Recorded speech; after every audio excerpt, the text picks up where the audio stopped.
o trovão, a serpente e a travessia.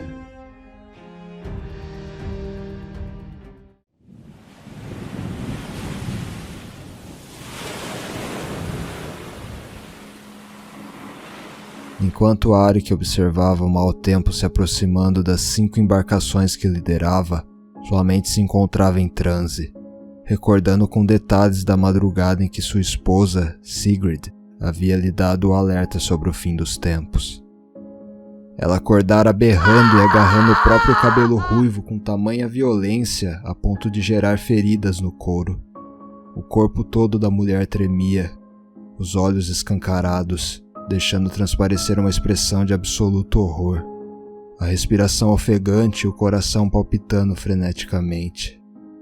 Após alguns minutos, quando finalmente se acalmara e voltara a si, Sigrid segredara a seu marido que Frigga, a deusa mãe de todos, cuja maior habilidade é prever o futuro, havia se materializado em seu sonho. A divindade anunciara a tão temida chegada do Ragnarok, mostrando-lhe vislumbres da série de eventos que daria início ao apocalipse. O próximo inverno seria o mais longo e rigoroso já presenciado pela raça humana. Milhares pereceriam devido às temperaturas extremamente baixas e à falta de alimento. Clãs entrariam em confronto pelos escassos recursos. No momento em que a humanidade se encontrasse em frangalhos, os gigantescos lobos Hati e Skoll devorariam a lua e o sol, inundando Midgard, o reino dos humanos, na escuridão suprema. A gigantesca serpente Jormungand lançaria seu veneno nos mares, destruindo toda a vida marinha. Loki, o deus da trapaça, se libertaria de seu confinamento e guiaria o exército de mortos-vivos de sua filha, Hel, contra os deuses de Asgard, deixando um rastro de destruição por quase toda Midgard durante o processo. Frigga lançara um lampejo de esperança para Sigrid. Os habitantes de Viskark, a cidade costeira que Arik comandava, poderiam ter uma chance de sobreviver se migrassem para as regiões mais quentes ao sul, atravessando o mar antes que a primeira nevasca caísse. Arik confortara sua esposa, beijando-lhe a maçã do rosto e dizendo que tudo não passara de um pesadelo lúcido. Também lhe dissera que a colheita da estação tinha sido a mais farta de todos os tempos, e que Viskark teria provisões suficientes até para o mais intenso dos invernos. Sem falar que os grupos de caça logo retornariam com alguns caribus e javalis abatidos para reforçar o estoque de alimentos. Além de tudo, a obra do muro que cercaria a cidade, aumentando ainda mais a proteção contra invasores, estava em suas etapas finais. Sigrid não se convencera das palavras do marido. Ao longo dos dias que se seguiram, ela contara a todos os moradores da cidade sobre seu sonho profético. Todavia, a grande maioria deles não demonstrara interesse algum em abandonar seus lares e bens materiais, baseado apenas em afirmações infundadas, por mais que fossem palavras vindas de alguém tão importante como Sigrid. A primeira nevasca chegara, anunciando o começo do inverno. Um inverno com noites tão gélidas que até mesmo os anciões diziam nunca terem presenciado algo assim. Os dias foram passando devagar, com o sol sempre escondido atrás de nuvens cinzentas.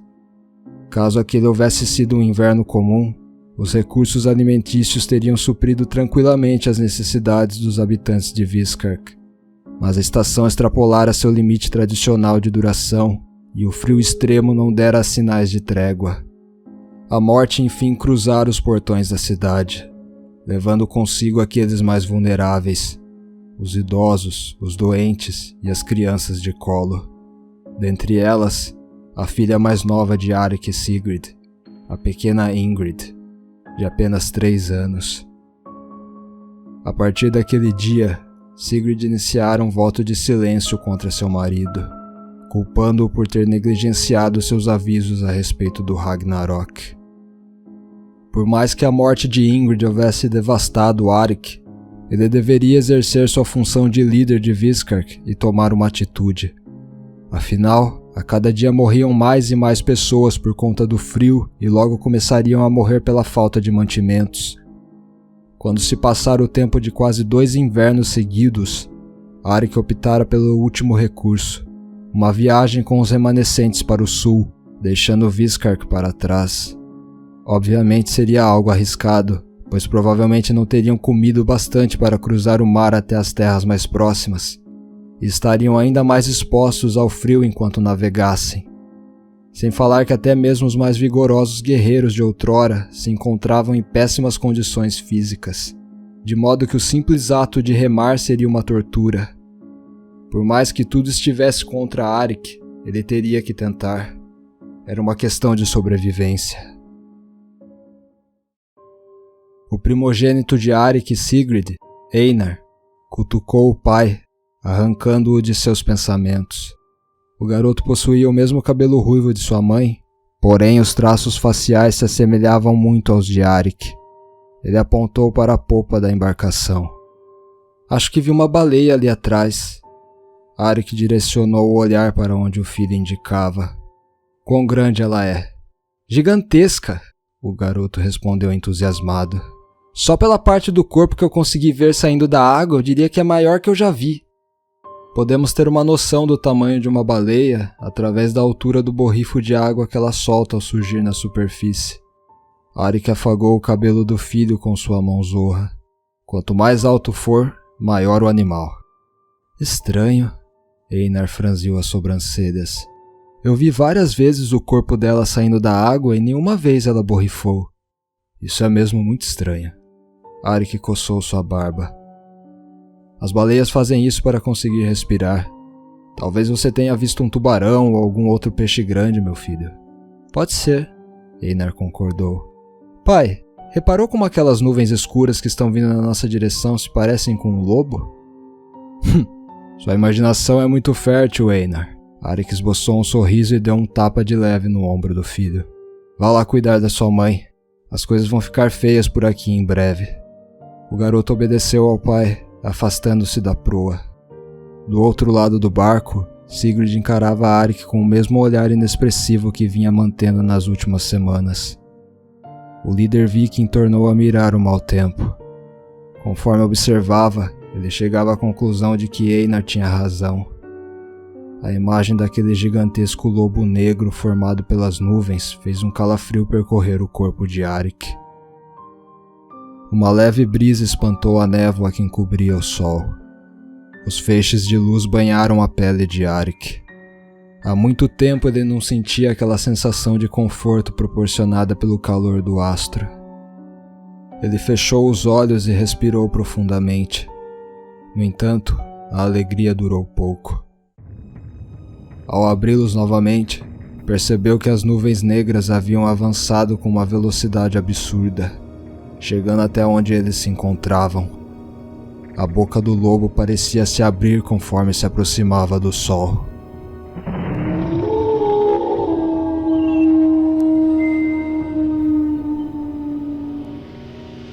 "É Skoll!" gritou um dos homens. A agitação tomou conta das embarcações. Arik não conseguia acreditar no que estava presenciando. O lobo gigante engoliu o sol diante de seus olhos, extinguindo toda a luz de Midgard. Vendavais subitamente tomaram conta da atmosfera, parecendo vir de todas as direções ao mesmo tempo. O mar se alvoroçou, formando ondas descomunais que atingiam com violência os barcos. As nuvens começaram a verter água e pedras de gelo, algumas tão grandes quanto morangos. Gritos e orações provenientes da tripulação ecoavam pelos ares. Estavam navegando às cegas. A única luz existente provinha dos raios que cortavam o céu vez ou outra.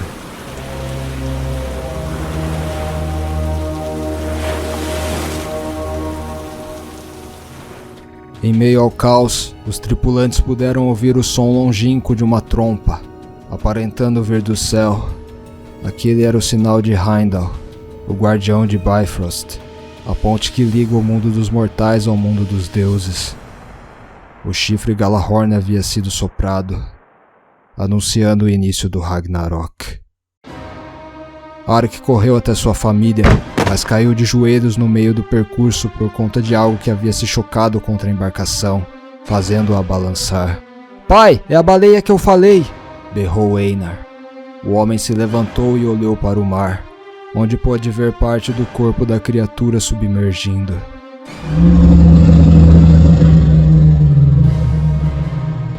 "Jormungand", sussurrou Arik incrédulo. Os clarões, provenientes dos relâmpagos, mostravam vislumbres da onda colossal que se formava atrás dos barcos que seguiam Arik. No meio dela surgiu um brilho avermelhado intenso, revelando os contornos da cabeça de um monstro marinho gigantesco, a serpente Jormungand.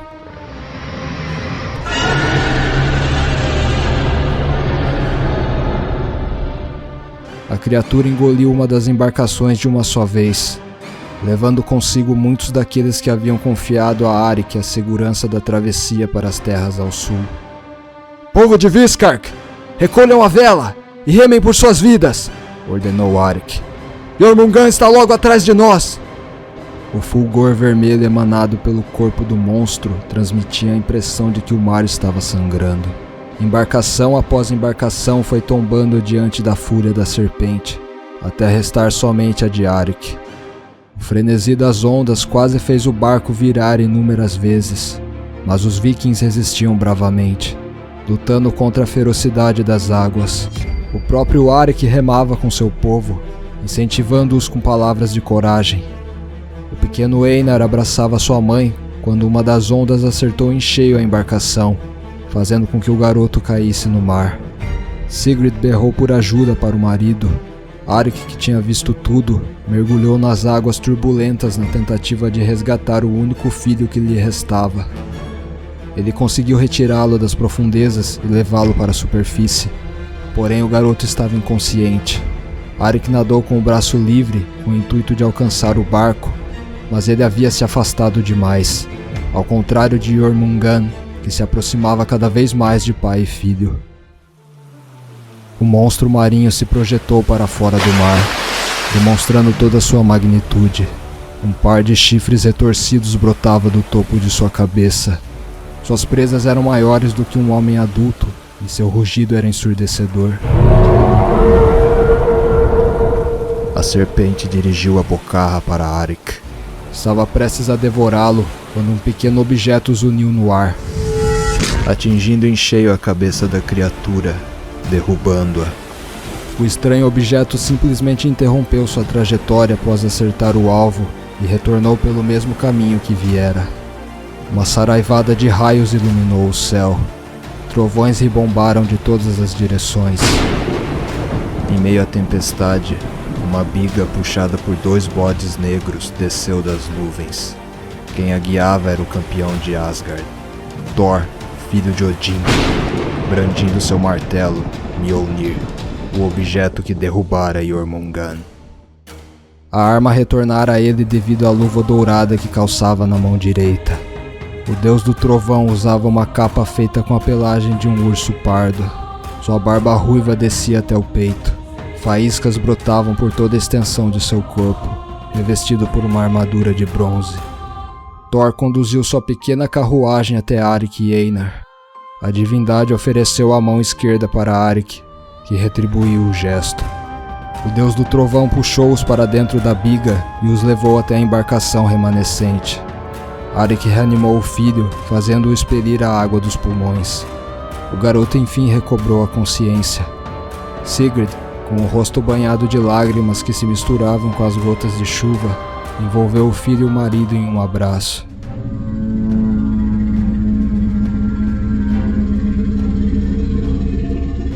Jormungand ressurgiu das profundezas, ávida pelo sangue de Thor.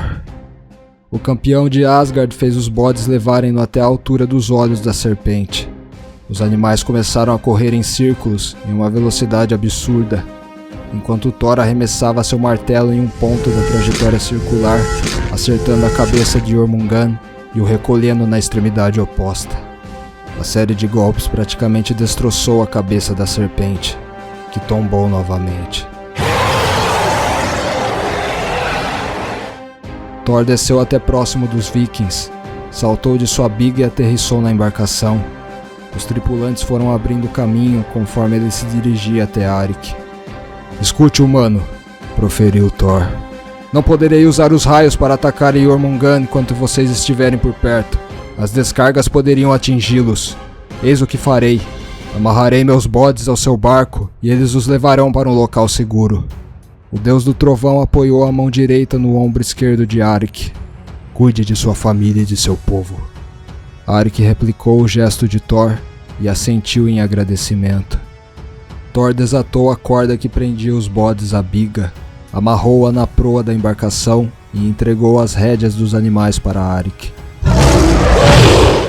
Jormungand emergiu mais uma vez, com seu brilho ainda mais intenso. O deus executou um movimento giratório com seu martelo e lançou-se do barco para o céu. Arik colocou os bodes em movimento, levando a embarcação consigo acima das ondas, cruzando os ares. O salto de Thor deixou-o acima de Jormungand. O deus segurou o martelo acima de sua cabeça com as duas mãos, invocando todos os raios ali presentes e concentrando-os em sua arma. Thor golpeou a cabeça de Jormungand com toda a sua força. As correntes elétricas percorreram o corpo todo da criatura. O impacto partiu o crânio da serpente ao meio, assim como as suas bolsas de veneno, banhando o rosto do deus do trovão com um jato da toxina. Nem mesmo o campeão de Asgard foi capaz de suportar tamanha quantidade de veneno. A grandiosa batalha do Ragnarok, travada por Thor e Jormungand, havia terminado sem um vencedor.